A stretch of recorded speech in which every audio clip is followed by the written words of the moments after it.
दोस्तों, जब आप आधुनिक ज़माने में बाइक या कार चला रहे होते हैं, या आपने कभी ऐसा सोचा है कि ब्रेक लगाते वक़्त आपकी और हमारी जान कौन बचाता है? एबीएस, आईवीएस या सीबीएस?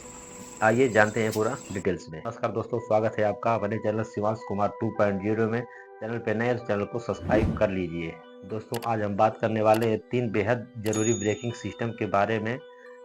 वो सिस्टम शायद आप लोग को पता नहीं होगा, तो वीडियो को ध्यान से देखिएगा, तब एक-एक स्टेप आपको समझ में आ जाएगा। दोस्तों, पहले यह सिस्टम नहीं था बाइक में, एबीएस, आईवीएस, सीबीएस का। यह तीनों ब्रेकिंग सिस्टम है। जानते हैं कि यह क्या होता है और यह आपके सेफ्टी के लिए कितना ज़रूरी है, सब कुछ जानेंगे इस वीडियो में, तो वीडियो को पूरा ज़रूर देखिए, क्योंकि आज हम ब्रेकिंग का पूरा ब्रेक डाउन करने वाले हैं। सबसे पहले बात कर लेते हैं एबीएस। इसका फुल फॉर्म होता है anti lock braking system. ABS का मकसद है, जब आप तेज रफ्तार में बाइक चला रहे होते हैं, यानी कि 80 से 90, 60, 70 के बीच में जब बाइक आप चला रहे होते हैं तेज रफ्तार में, तो उस कंडीशन में क्या होता है कि जैसे हम ब्रेक को प्रेस करते हैं, तो एबीएस सिस्टम हमारा क्या करता है कि ब्रेक को थोड़ा सा पकड़ता है, फिर छोड़ता है, पकड़ता है, फिर छोड़ता है। इससे क्या होता है कि जो बाइक का हम ब्रेक दबाते हैं, तो इमरजेंसी में चक्का लॉक न हो, इसके लिए एबीएस सिस्टम प्रयोग किया गया। दोस्तों, एबीएस सेंसर तुरंत चेक करता है कि टायर आपकी किस गति में है, स्लिप कर रहा है या नहीं। अगर करता है तो ब्रेक का दबाव खुद का खुद कम कर देता है ऑटोमेटिक, जिससे बाइक का बैलेंस बना रहता है।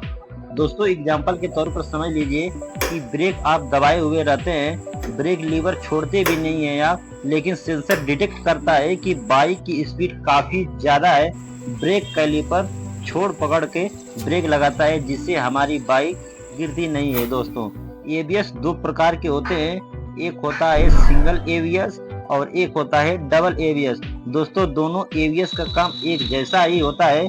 जैसे आपकी बाइक का बैलेंस अगर बिगड़ जाता है ब्रेक लगाने के दौरान, तो ब्रेक कैलिपर ब्रेक को छोड़ता है, फिर पकड़ता है, फिर छोड़ता है, फिर पकड़ता है, इस तरीके से कार्य करता है। दोस्तों, आमतौर पर 150 सीसी से ऊपर की बाइक में एबीएस देखने को मिलता है। भारत में अब 125 से ऊपर की बाइक में भी एबीएस अनिवार्य कर दिया गया है। दोस्तों, एक एक स्टेप को ध्यान से सुनिए, आपके काम जरूर आएगा। अब बात कर लेते हैं आईवीएस यानी इंटीग्रेट ब्रेकिंग सिस्टम की, जो खास तौर पर हीरो की कंपनी स्कूटर और बाइक्स में देखने को मिलता है। दोस्तों, आईवीएस की कुछ सीबीएस जैसा ही काम करता है। आप देखते होंगे कि सुपर स्प्लेंडर में जो फ्रंट का मडगार्ड होता है, उसके ऊपर लिखा होता है आईवीएस।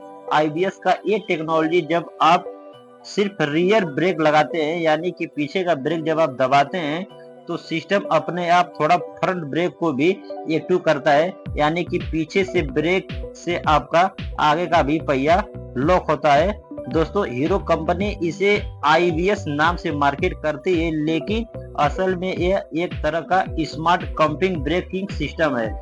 दोस्तों, यह सिस्टम बुजुर्ग लोगों के लिए एकदम परफेक्ट और बढ़िया है। वह लोग केवल पीछे का ब्रेक दबाते हैं। इससे क्या होगा, आईवीएस सिस्टम रहता है तो पीछे का ब्रेक के साथ साथ आपके आगे का भी पहिया लॉक होता है। इससे बाइक का बैलेंस बना रहता है और बाइक डिसबैलेंस होकर गिरती नहीं है। इसी तरीके से सीबीएस यानी कंपिंग ब्रेकिंग सिस्टम भी काम करता है। दोस्तों, एबीएस, आईवीएस, सीबीएस के बारे में कोई भी डाउट अगर हो तो कमेंट करके जरूर बताएं। दोस्तों, एबीएस केवल डिस्क ब्रेक के लिए रचना की गई है।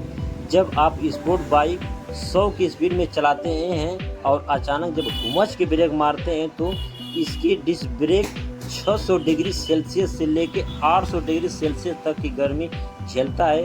अब सोचिए, इतनी गर्मी में तो हाथ भी नहीं जलाया जा सकता, लेकिन डिस्क ब्रेक मुस्कुराते हुए अपना काम करता है।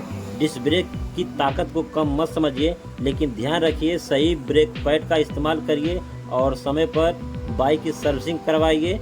भाई लोग, याद रखना, सीबीएस है स्टार्टिंग लेवल का और आईवीएस थोड़ा स्मार्ट है, लेकिन एबीएस है सच्चा बॉडीगार्ड। अच्छा लगे तो दिल से लाइक करिए और चैनल को ब्रेक की तरह मजबूती से सब्सक्राइब जरूर करिए। आपका बहुत बहुत धन्यवाद।